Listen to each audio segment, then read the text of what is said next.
জীবনে কিন্তু ভ্রমণ অনেক গুরুত্বপূর্ণ। ভ্রমণ করলে কিন্তু অনেক কিছু শেখা হয়, অনেক কিছু জানা হয়। তো যাই হোক, ভ্রমণ তেমন বেশি দূরে করা হয় না। তো যাই হোক, আজকে যাচ্ছি নানা বাড়িতে যাওয়ার জন্য বাড়ি থেকে বেরিয়ে পড়লাম।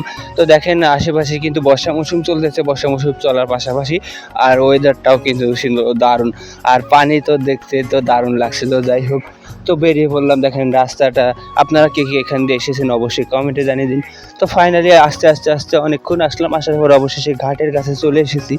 তো যাচ্ছিলাম কিন্তু 3 জন।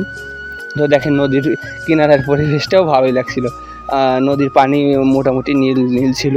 আর দেখেন অবশেষে চলে এলাম সেই মানে পদ্মা যমুনার সেই মিলন মেলা। এক পাশে রয়েছে ঘোলা পানি, আর এক পাশে কিন্তু রয়েছে একদম পরিষ্কার পানি, দেখতে কিন্তু দারুণ লাগছিল। তো এখানেও ঘোরাফেরা তো করলাম।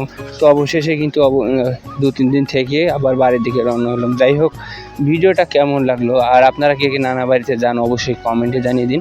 সবাইকে ধন্যবাদ, আর অবশ্যই জানান ভিডিও কেমন লাগলো। ধন্যবাদ। আসসালামু আলাইকুম ওয়া রাহমাতুল্লাহ। আল্লাহ হাফেজ। Next video.